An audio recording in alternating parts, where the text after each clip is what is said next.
Mum, I'm calling about the antique sapphire ring you consigned last month. There was a significant error in our initial assessment.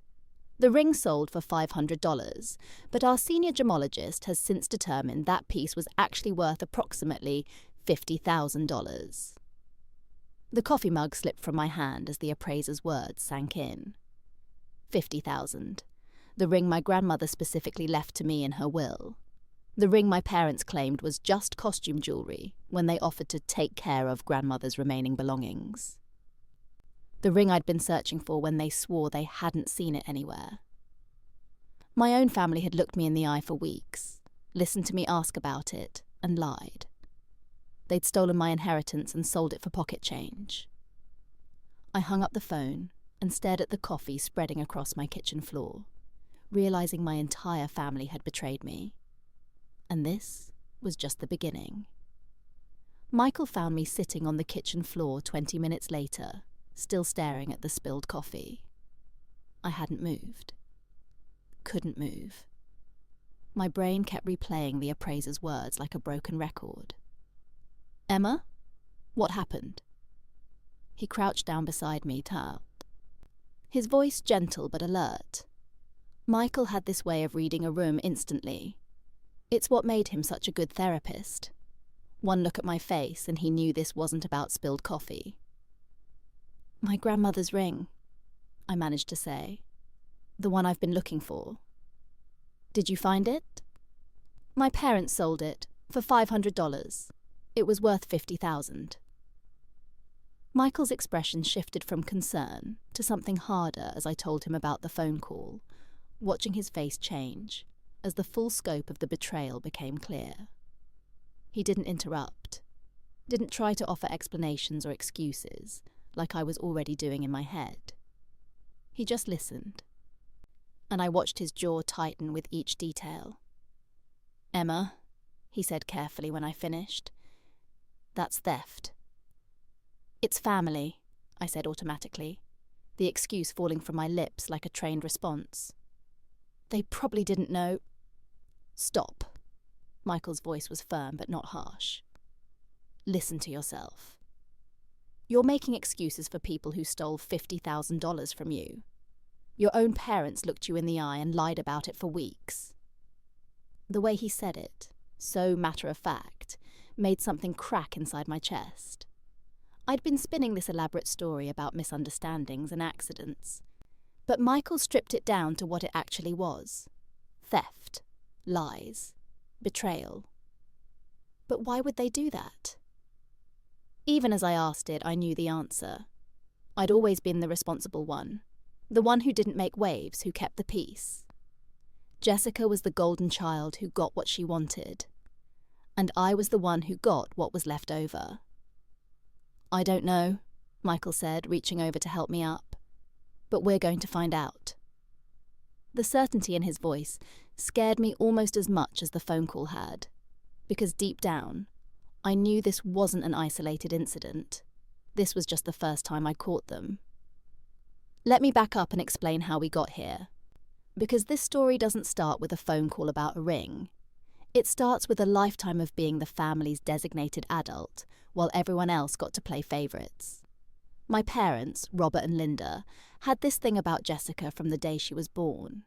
She was the baby, the pretty one, the one who could do no wrong. I was 3 years older and apparently born to be responsible for everyone else's happiness. When Jessica broke something, I should have been watching her better. When she failed a class, I should have helped her study more. When she got into trouble, I should have been a better role model. Meanwhile, Jessica got designer clothes while I got hand-me-downs. Jessica got a car for her 16th birthday while I got a lecture about responsibility and a bus pass. The family joke was that I was so mature for my age and so independent, which, looking back, was just code for, we expect you to take care of yourself so we can focus on your sister. But there was one person who saw through all of this. My grandmother, Margaret. She died 3 months ago, and it still feels like losing my only real ally in that family. Grandma Margaret never played favourites. She never made me feel like I was asking for too much when I wanted attention or support. She'd slip me $20 bills and whisper, "For something just for you, sweetheart." She'd listen to my problems without immediately pivoting to how I could better serve everyone else's needs. And she'd always worn this stunning sapphire ring that caught the light just right when she gestured. "This will be yours someday," she'd tell me, turning it on her finger. It was my mother's, and her mother's before that. It goes to the strong women in our family. She meant it as a compliment. But now I wonder if she saw something I didn't, that I'd need proof someday of my worth, something tangible that couldn't be dismissed or minimized. Something that said, I mattered too. 3 months after her funeral, I was finally starting to understand just how much I'd lost when she died. And apparently, so had my parents. Grandma Margaret and I had always been close, but it wasn't until I got older that I realised how intentional she was about our relationship. She'd invite me over for tea every Sunday after church, just the two of us, while Jessica was usually off with friends, or my parents were busy with whatever crisis she'd created that week. We'd sit at her little kitchen table with the lace tablecloth, and she'd tell me stories about her life, her travels, her late husband, my grandfather who died when I was too young to remember him. She treated me like an adult, asked my opinions, remembered details about my job and my dreams. And she'd always be wearing that ring. This gorgeous sapphire surrounded by small diamonds in an intricate gold setting that looked like something from a movie. "My mother saved for 2 years to buy this for herself," she'd say, twisting it on her finger. "She said a woman should have something beautiful that's just hers." When Grandma's lawyer read the will after the funeral, it was crystal clear. To my granddaughter Emma, "I leave my sapphire ring and matching earrings with the hope that she remembers her own worth." Jessica got some furniture. My parents got the house to sell, but that ring was specifically mine. The problem was, my family immediately dismissed the whole jewellery collection as old costume stuff the minute they saw it. "Oh, Grandma always loved her little trinkets," my mother Linda said with that patronising smile. "Probably got most of it from QVC." Dad laughed and said Grandma never had expensive taste anyway. Jessica rolled her eyes and muttered something about old lady jewellery being worthless. They made it sound like Grandma had left me a collection of plastic beads from a gas station. I should have trusted my instincts. The ring felt substantial, looked antique, had that weight that good jewellery has. But I'd spent 30 years learning not to trust my own judgment when it contradicted my family's consensus reality. If they said it was cheap, it must be cheap. If they said Grandma was just sentimental about worthless things, then I was probably overvaluing a piece of costume jewellery because I missed her. I let them convince me I was being emotional instead of logical. That was my first mistake. My second mistake was trusting them to handle Grandma's belongings as a family, instead of immediately taking what was legally mine. The funeral was everything Grandma would have hated, overdramatic and full of people who barely visited her in the last 5 years. Jessica cried beautifully in her black designer dress, the kind of photogenic grief that looked good for social media posts about missing Grandma so much. My parents played the devoted son and daughter-in-law, accepting condolences like they'd been her primary caregivers, instead of me being the one who drove her to doctor's appointments and brought her groceries every week. The will reading happened 3 days later in the lawyer's stuffy office, and I watched Jessica's face carefully as each item was announced. She perked up when she got the antique dining set and the china cabinet, smiled when she inherited Grandma's car, but I could see her doing mental calculations about what everything was worth. When the lawyer read, "To my granddaughter Emma, I leave my sapphire ring and matching earrings," Jessica's expression shifted to barely concealed irritation. "That's it?" she asked, like the lawyer had personally insulted her. "Emma gets jewellery and I get furniture." My parents immediately went into damage control mode, the way they always did when Jessica felt slighted. "Now, honey, Grandma was probably just being sentimental," Dad said. "You know how she was about Emma." There it was. That familiar phrase that made my closeness with Grandma sound like favouritism instead of genuine affection. Besides, Mum added with that fake sweet voice she used when she was manipulating, family heirlooms should really be shared among everyone, don't you think? We're all grieving Grandma, and it would be nice if we could all have something to remember her by. I should have recognised this for what it was, the opening move in a con game.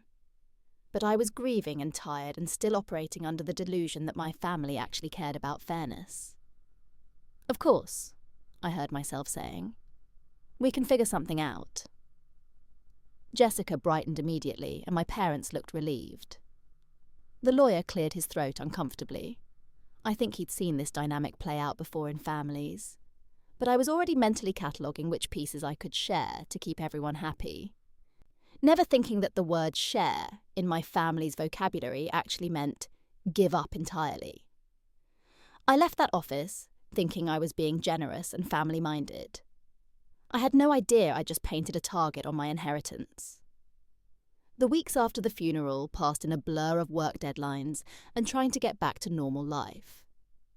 I was swamped with a major project at the marketing firm where I worked, pulling late nights and weekend shifts to meet client demands. Michael kept telling me to take some time to grieve properly, but honestly, staying busy felt better than sitting around missing Grandma's Sunday phone calls and the way she'd always ask about my day, like she genuinely wanted to know the answer. During this time, my parents started casually mentioning they were helping clean out Grandma's house so it could be put on the market. "Don't worry about rushing over there," Mum would say when she called. "We know how busy you are with work. Dad and I can handle sorting through everything." It seemed thoughtful, even considerate. My parents taking care of the overwhelming task of going through a lifetime of possessions so I wouldn't have to face that emotional burden while I was already stressed. Jessica would chime in too, saying she was helping out on weekends, making it sound like the whole family was pitching in out of love and responsibility. "We're being really careful with everything," Dad assured me, taking our time, making sure nothing important gets thrown away by mistake. They'd give me little updates. They'd donated clothes to charity, sorted books for the library, boxed up photo albums for all of us to go through later. It all sounded so organised and respectful. When I asked specifically about Grandma's jewellery box, Mum said they'd set it aside safely and we'd go through it together when things calmed down. I trusted them completely. Why wouldn't I? These were my parents, my sister, people who'd known Grandma for decades and understood how much she meant to me. I actually felt grateful that they were handling such a difficult task, and I told them so multiple times. "Thank you for taking care of everything," I'd say. "I don't know what I'd do without you guys." I can still hear the satisfaction in their voices when they'd respond with things like, "That's what family is for," and "We're all in this together." Looking back, I should have wondered why they were suddenly so eager to handle everything themselves, when they'd rarely lifted a finger to help Grandma while she was alive. But I was 30 years old and still believing my family was fundamentally good people who had my best interests at heart. That level of naivety was about to cost me $50,000. About 6 weeks after the funeral, I finally had a weekend free and decided it was time to collect the jewellery Grandma had left me. I called Mum on a Thursday evening, casual and cheerful. "Hey, I'm planning to come by this weekend to pick up Grandma's jewellery box.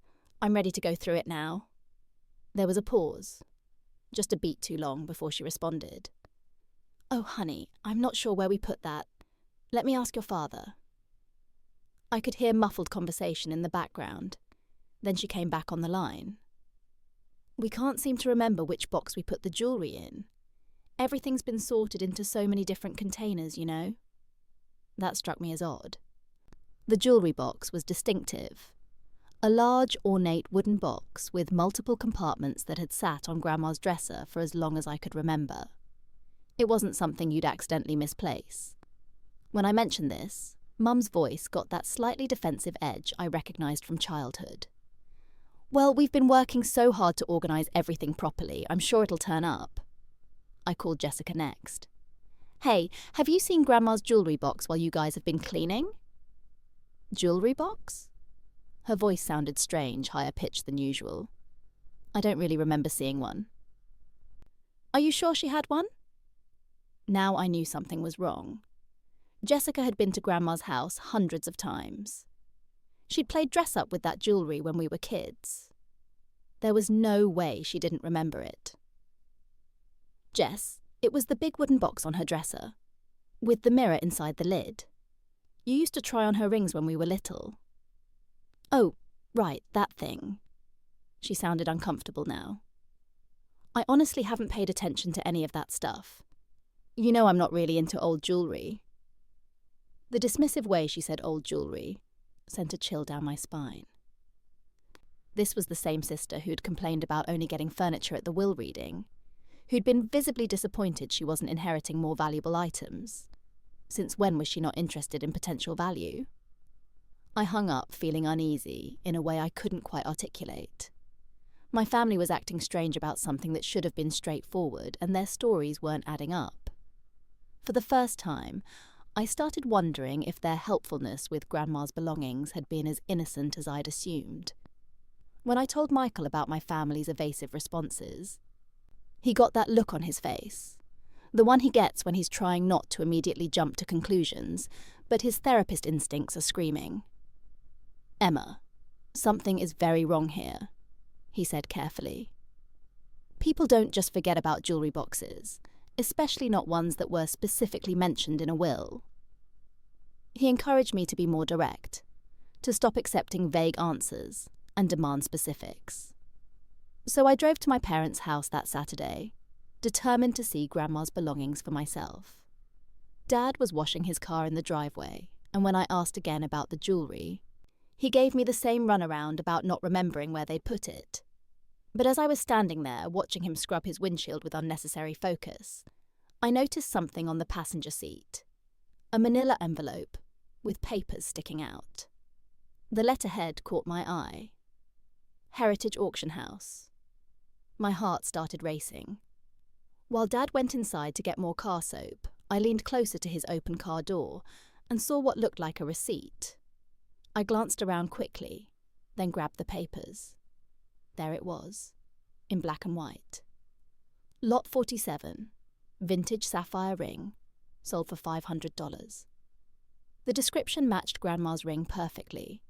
Ceylon sapphires, gold setting circa 1920s. The seller was listed as Robert Henderson, my father. My hands were shaking as I took photos of the receipt with my phone, then quickly put the papers back. When Dad came back outside, I asked him one more time about the jewelry box, giving him a chance to tell me the truth. "Like I said, honey, we just haven't come across it yet. These things take time." He was lying to my face with the evidence of his theft sitting 3 feet away from us. I left without saying another word, but my mind was reeling. This wasn't a misunderstanding or an accident. This was deliberate. My father had taken my grandmother's ring, sold it at auction, and then spent weeks lying to me about not knowing where it was. When I called the auction house from my car, they confirmed they'd sold the ring and had been trying to reach the original owner because of the appraisal error. "We've been calling the number on file for weeks," the woman said. "Mr. Henderson gave us his contact information when he consigned the piece."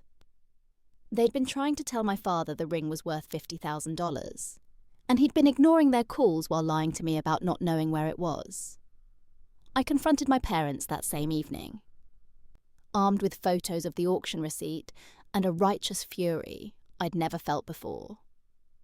I walked into their living room and laid it all out.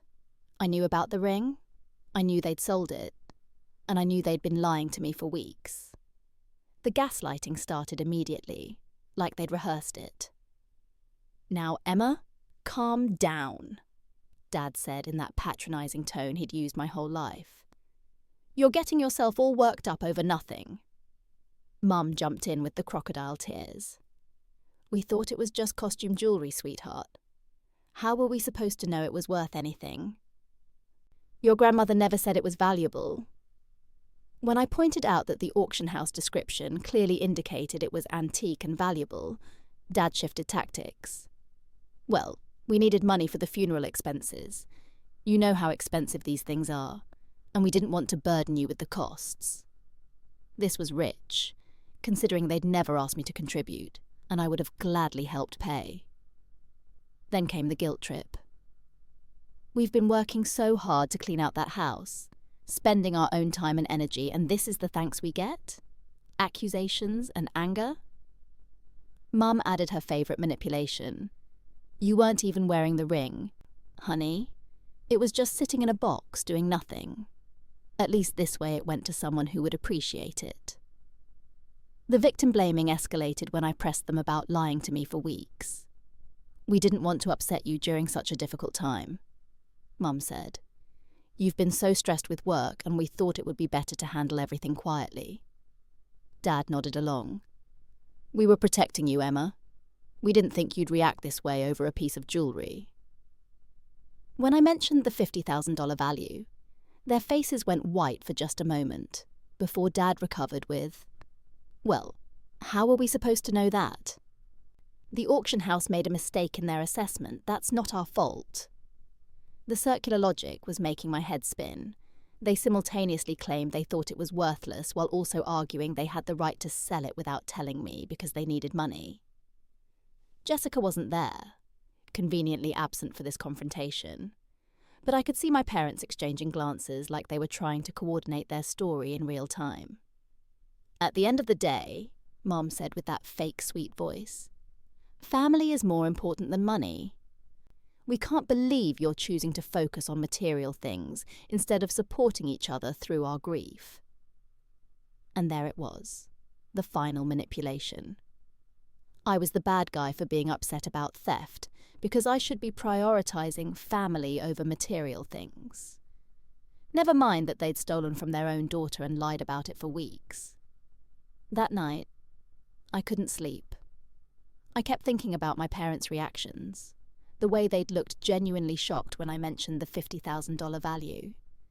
Either they were better actors than I'd given them credit for, or they really hadn't known. But something about their story still didn't sit right, so I decided to do some digging of my own. I started by calling my grandmother's longtime friend, Eleanor, who lived in the same retirement community. "Oh, honey," she said when I asked about Grandma's jewellery. Margaret had exquisite taste. She was always showing us her latest acquisitions at our bridge games. She spent years building that collection. This was news to me. Eleanor went on to explain that Grandma had inherited some money from a great-aunt in the 1980s and had developed a passion for antique jewellery. She'd drive hours to estate sales and auction houses, always looking for authentic pieces from the Art Deco period. She was quite knowledgeable about it, actually. She'd research every piece thoroughly before buying. I felt sick. My grandmother wasn't some sweet old lady who bought trinkets from QVC. She was a serious collector who knew exactly what she owned. Eleanor mentioned that Grandma had even had some pieces appraised for insurance purposes a few years back. When I hung up, I immediately called Grandma's insurance company. After some back and forth about being the beneficiary, they faxed me a copy of her jewellery rider from 2019. The list was staggering. Pearl necklaces worth $8,000, diamond earrings worth $12,000, a ruby bracelet worth $15,000. And there, listed at the top, sapphire ring, circa 1925, sale on stones, estimated value $45,000 and $50,000. My grandmother had known exactly what that ring was worth. She'd had it professionally appraised and insured it for nearly $50,000. There was no way my parents could claim ignorance now. If they'd bothered to look through her papers even cursorily, they would have found this documentation. But the insurance list revealed something even more disturbing. There were at least a dozen other valuable pieces that should have been in that jewellery box. Pieces worth tens of thousands of dollars that I'd never heard my parents mention. I started to realise this wasn't about one ring sold by mistake. This was about an entire collection of valuable antiques that had mysteriously disappeared while my family was helping clean out Grandma's house. My parents hadn't just stolen from me. They'd systematically looted my grandmother's estate. I decided to confront Jessica next, figuring she might be easier to crack than my parents. I showed up at her apartment Sunday morning with copies of the insurance documents, and the moment she opened the door, I could see the guilt written all over her face. "We need to talk about Grandma's jewellery, Tessis," I said, pushing past her into her living room. Jessica immediately went on the defensive, her voice getting that high-pitched, indignant tone she'd perfected in childhood. "I already told you I don't know anything about any jewellery box," she snapped, but she wouldn't make eye contact. When I showed her the insurance list explaining that Grandma's collection was worth over $200,000, her facade started cracking. "So what?" she said, but I could see her mentally calculating. "That doesn't prove anything." I pressed harder, asking her directly if she'd seen my parents selling Grandma's jewellery. "Maybe they sold a few pieces," she finally admitted with a shrug, like it was no big deal. "They needed money for expenses, and you weren't even around to help with anything." When I pointed out that the ring was specifically left to me in the will, Jessica's mask completely slipped. "Oh, poor Emma," she said with vicious sarcasm. "You always get everything anyway. Grandma's favourite granddaughter, the responsible one, the one who gets the special jewellery while I get stuck with furniture." The years of resentment came pouring out. How I'd always been Grandma's pet. How I got praised for everything while she was criticised. How unfair it was that I inherited something valuable when she'd gotten boring old dining room sets. "You have no idea what it's like," she continued, her voice getting uglier. "Being the second choice your whole life. At least now we got something out of the deal instead of watching you get handed everything on a silver platter again." There it was. The golden child mentality in all its twisted glory. In Jessica's mind, stealing from me wasn't theft. It was evening the score for a lifetime of perceived favouritism. She wasn't sorry about what they'd done. She was angry they'd been caught. "Besides," she added with a cruel smile, "what are you going to do about it? Sue your own family?" The way she said it, like she was daring me to choose between family loyalty and justice, told me she still thought I'd back down, rather than make waves. She was about to learn how wrong she was. 2 days after my confrontation with Jessica Tuss, my parents called and asked me to come over for a family meeting to resolve this misunderstanding once and for all. The formal tone should have been my first warning. My family never called meetings unless someone was in serious trouble, and it was usually me getting lectured about my attitude or expectations. I walked into their dining room to find all 3 of them sitting together like a tribunal, with an empty chair clearly designated for me across from them. The optics alone told me everything I needed to know about how they viewed this situation. Them versus me. Dad started with his reasonable, disappointed father voice. "Emma, we're all very concerned about how you're handling this situation. We understand you're upset, but we think you're blowing this whole thing out of proportion." Mum nodded along. "We made a mistake, honey, but mistakes happen in families. What matters is how we move forward together." Jessica sat there smirking, like she was enjoying watching me get dressed down by our parents. They took turns minimising. It was just one piece of jewellery. I was being dramatic about money. And these things happen when you're dealing with estate clean-up. They shifted blame. I should have been more involved in the process. I should have specified which pieces I wanted immediately. I should have known they might need to sell things for expenses. But the real manipulation came when they started talking about family loyalty. "At the end of the day," Dad said, leaning forward with that fake sincere expression, "family is all we have. We can't let money come between us." Mum added, "Your grandmother would be heartbroken to see us fighting like this. She'd want us to stick together." Jessica chimed in. "It's just so sad that you'd choose jewellery over your own family." As I sat there listening to this coordinated manipulation campaign, something clicked into place. This wasn't new behaviour. This was the same pattern they'd used my entire life. Whenever I'd complained about unfair treatment, they'd tell me I was being too sensitive. Whenever I'd asked for support, they'd remind me how much they already did for Jessica. Whenever I'd tried to set boundaries, they'd accuse me of being selfish and not caring about family. I'd been gaslit for 30 years into believing that wanting basic fairness and respect made me the problem.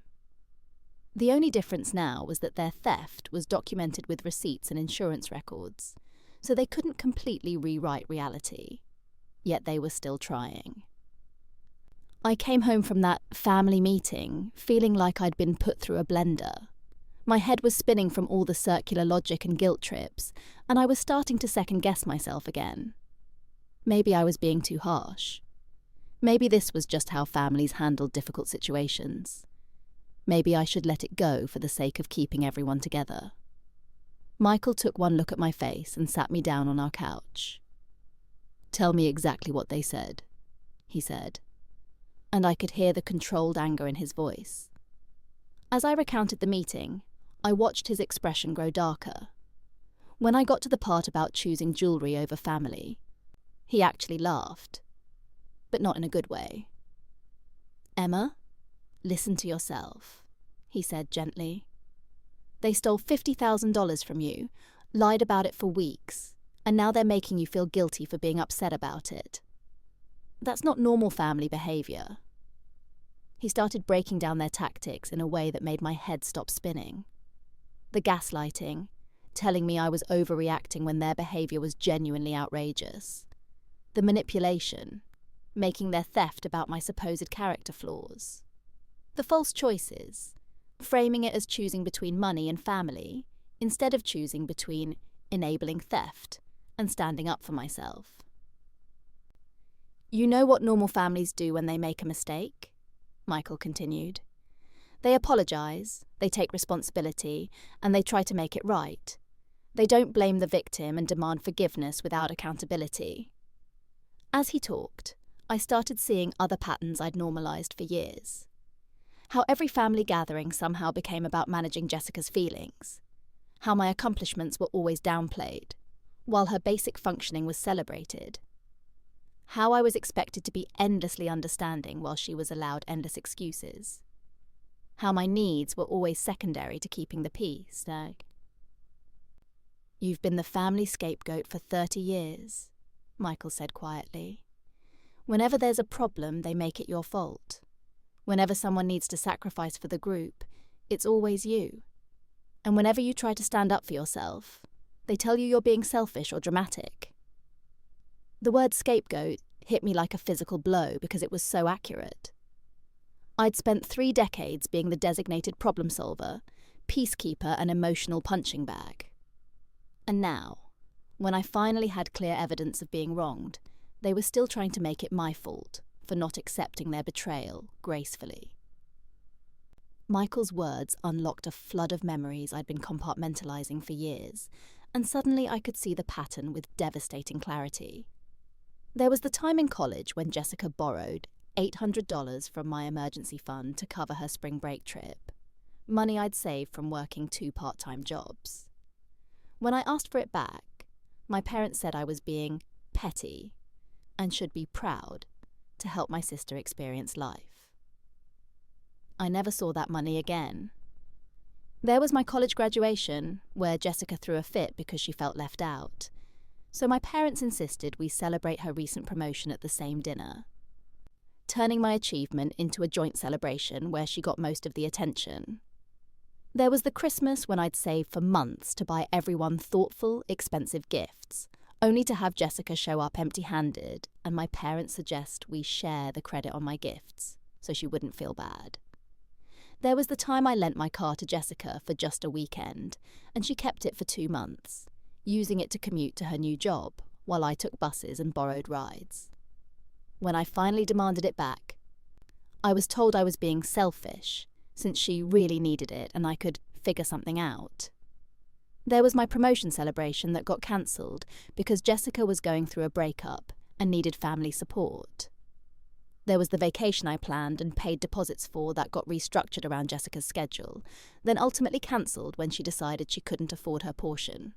but somehow my non-refundable deposits weren't important enough to preserve.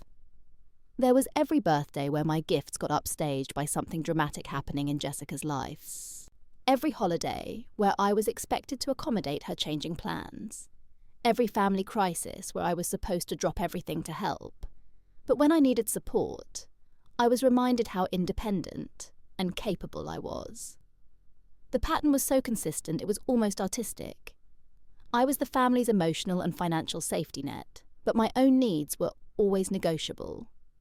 I gave time, money, energy, and patience freely, and in return I got criticised for not giving more. I was praised for my maturity and selflessness, right up until the moment I tried to advocate for myself, at which point I became dramatic and selfish.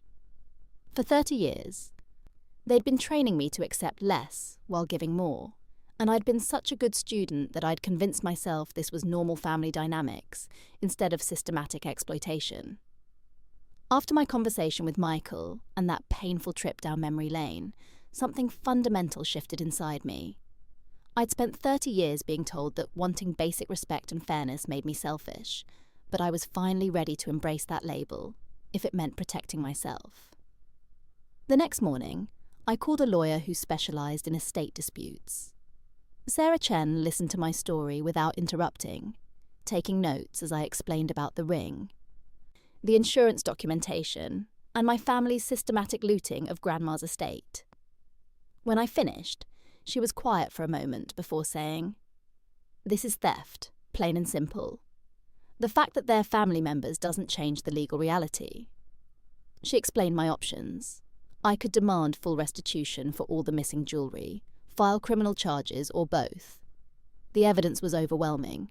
The insurance records, the auction receipts, the will clearly stating the jewellery was mine. "Your family seems to think they can guilt you into accepting this," Sarah said. But guilt isn't a legal defence for theft. I felt this incredible sense of validation hearing a professional confirm what Michael had been telling me. This wasn't a family squabble or a misunderstanding. This was a crime. And I was the victim, not the problem. I decided to start with a formal legal demand for full restitution of all missing jewellery based on the insurance valuations. Sarah drafted a letter explaining that my family had 60 days to return all items or provide equivalent monetary compensation, or I would pursue both civil and criminal remedies. When that letter arrived at my parents' house, the reaction was immediate and explosive. My phone started ringing within hours. First Mum, crying about how I was destroying the family over money. Then Dad, furious that I'd involved outsiders in private family business. Then Jessica, screaming about how I was vindictive and cruel for threatening to send our parents to jail. The most telling part was their complete shock that I'd actually done something about their behaviour. They'd been so confident in their ability to manipulate me that they genuinely couldn't believe I'd chosen my own interests over their comfort. "How could you do this to us?" Mum sobbed. "After everything we've done for you." And there it was again. The idea that their past behaviour somehow entitled them to steal from me with impunity. But for the first time in my life, I wasn't buying it. "You'll be hearing from my lawyer," I said, and hung up. The harassment started immediately after the legal letter arrived. My phone rang constantly. Sometimes it was Mum crying about how I was breaking her heart. Sometimes it was Dad yelling about ungrateful children and biting the hand that feeds you. Jessica left voicemails calling me everything from money-grubbing to psychotic for involving lawyers in family business. They tried every manipulation tactic in their playbook. Religious guilt. "Your grandmother is rolling over in her grave seeing how you're treating family." Financial guilt. "Do you know how much lawyers cost?" "You're going to bankrupt us over jewellery." Emotional blackmail. "Your father's blood pressure is through the roof because of the stress you're causing." They painted themselves as victims of my sudden vindictive streak, conveniently forgetting that they'd stolen from me first. Extended family members started calling too. Aunts and uncles who'd been fed a version of the story where I was suing my grieving parents over a misunderstanding about costume jewellery. Uncle Tom actually had the nerve to lecture me about family loyalty and suggest I was having some kind of breakdown. The threat that was supposed to be their nuclear option came from Dad. If you continue with this lawyer nonsense, you're not welcome in this family anymore. We'll cut you off completely. No holidays, no birthdays, no contact at all. Is that really what you want? The old me would have crumbled at that threat. The old me was so terrified of losing family approval that I'd have apologised for being stolen from and begged them to forgive me for standing up for myself. But this version of me just felt relieved. That's your choice, I told him calmly. But the legal action continues either way. The silence on the other end was deafening. They'd been so confident that threatening abandonment would bring me crawling back that they hadn't prepared for me to call their bluff. Every angry call, every guilt trip, every manipulation attempt just reinforced that I was making the right decision. People who genuinely cared about me wouldn't be more upset about consequences than they were about the original theft. They weren't angry because I was destroying the family. They were angry because I was refusing to be their designated victim anymore. For the first time in 30 years, I was choosing my own well-being over their comfort, and they couldn't stand it. When the court papers were officially filed, reality hit my family like a freight train. Suddenly, this wasn't just Emma being dramatic. This was a legal case with potential criminal charges, and their names were on official documents as defendants in a theft case. The panicked phone calls intensified, but now they had a different tone.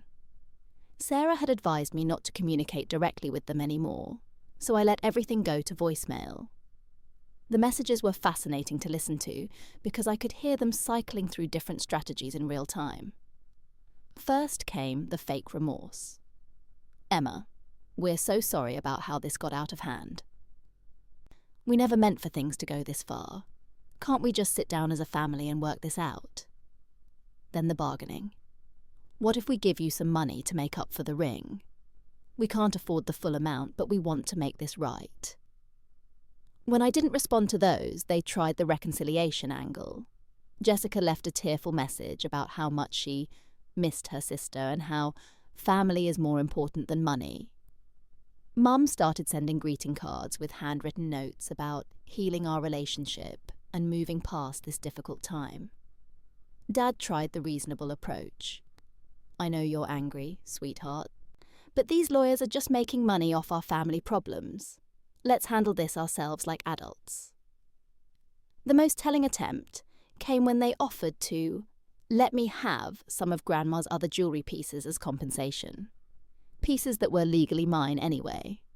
They were trying to frame their return of stolen property as a generous gesture on their part. But I could see through every manipulation now. The tears were tactical. The remorse only appeared after legal consequences became real. The reconciliation offers were just attempts to get me to drop the case without actually admitting wrongdoing or paying full restitution. They weren't sorry they'd stolen from me. They were sorry I wasn't accepting it quietly anymore. Sarah kept me grounded throughout this process. This is classic behaviour from people who've been enabled for years, she explained. They're not trying to make amends. They're trying to regain control of the narrative. Every voicemail, every card, every peace offering just reinforced that I'd made the right choice. Real accountability would have started with a full confession and immediate restitution. Instead, they were still trying to negotiate their way out of consequences while positioning themselves as the injured parties. Too bad for them. I was finally done being their designated doormat. The settlement came 6 months later, and it was everything Sarah had promised it would be. My family was required to pay full restitution for all the missing jewellery, based on the insurance valuations, a total of $247,000, plus legal fees, plus punitive damages for the emotional distress their lies and gaslighting had caused.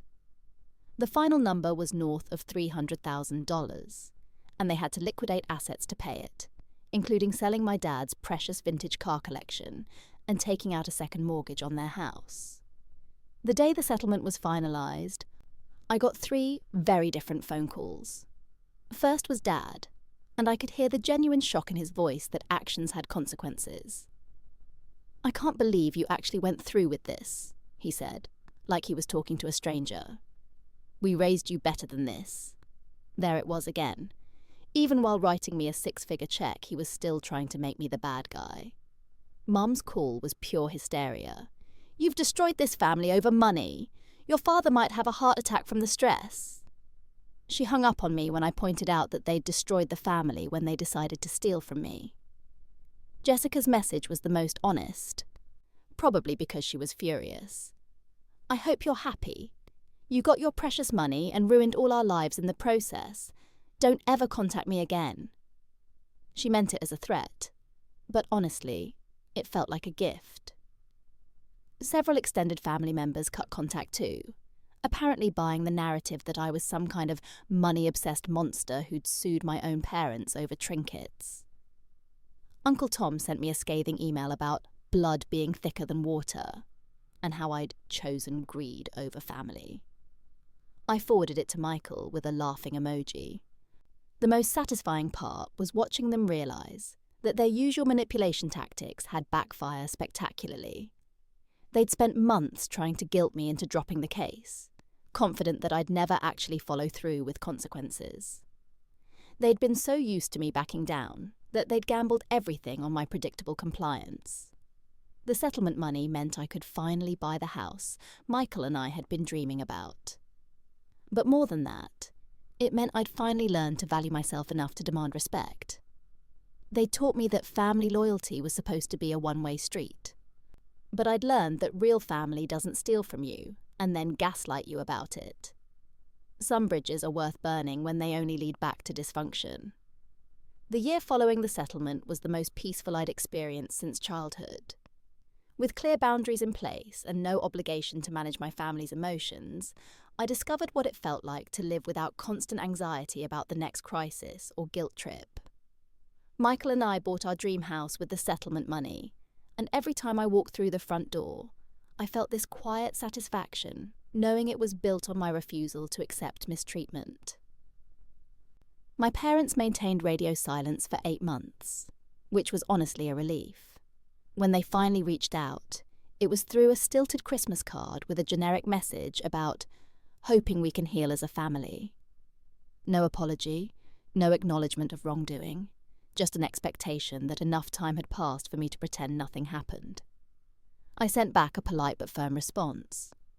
I was open to rebuilding a relationship based on respect and accountability, but I wouldn't pretend their theft and lies never occurred.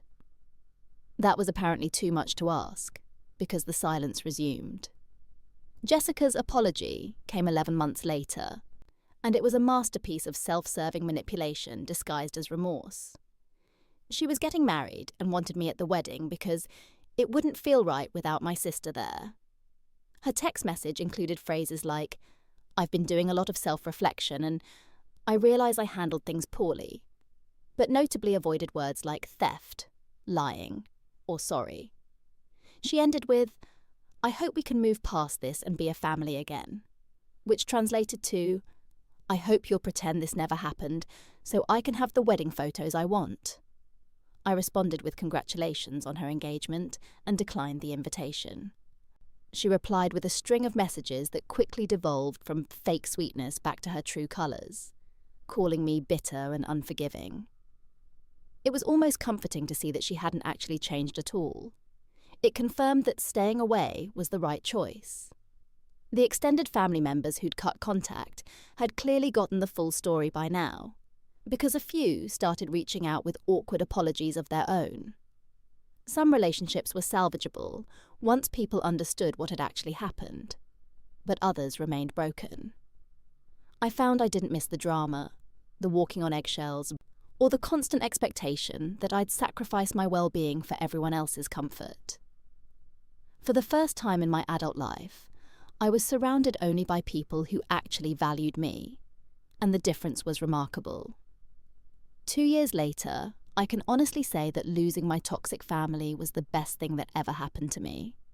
The constant drama, the walking on eggshells, the expectation that I'd endlessly sacrifice for people who saw me as a resource rather than a person. All of that is gone now. My stress levels dropped so dramatically that my doctor commented on it during my annual physical. Michael and I got engaged last spring, and planning our wedding has been pure joy because there's no one trying to make it about themselves or demanding accommodations for their dysfunction. We're surrounding ourselves with people who actually celebrate our happiness instead of competing with it. The settlement money bought us more than a house. It bought me freedom from a lifetime of being undervalued. I've learned to recognize manipulation tactics immediately now, and I have zero tolerance for people who mistake kindness for weakness. I've also learned that the family you choose is often more loyal than the family you're born into. Here's what I wish I'd known 30 years ago. People who truly love you don't steal from you, and then make you feel guilty for being upset about it. Real family doesn't require you to accept mistreatment to prove your loyalty. And sometimes the most loving thing you can do for yourself is refuse to participate in relationships that consistently diminish you. If someone in your life is making you feel crazy for having reasonable boundaries, trust your instincts.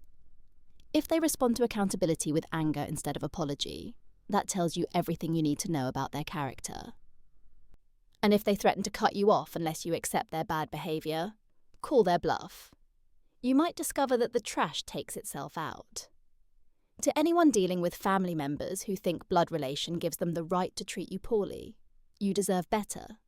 You're not obligated to set yourself on fire to keep other people warm, even if they're related to you. Sometimes the most courageous thing you can do is walk away from people who refuse to treat you with basic respect. Michael likes to joke that my grandmother's ring saved us in more ways than one, not just financially, but by showing me my own worth. I think Grandma would be proud that I finally learned to value myself the way she always did. So tell me, have you ever had to choose between family loyalty and self-respect? And more importantly, did you choose yourself? Let me know in the comments below.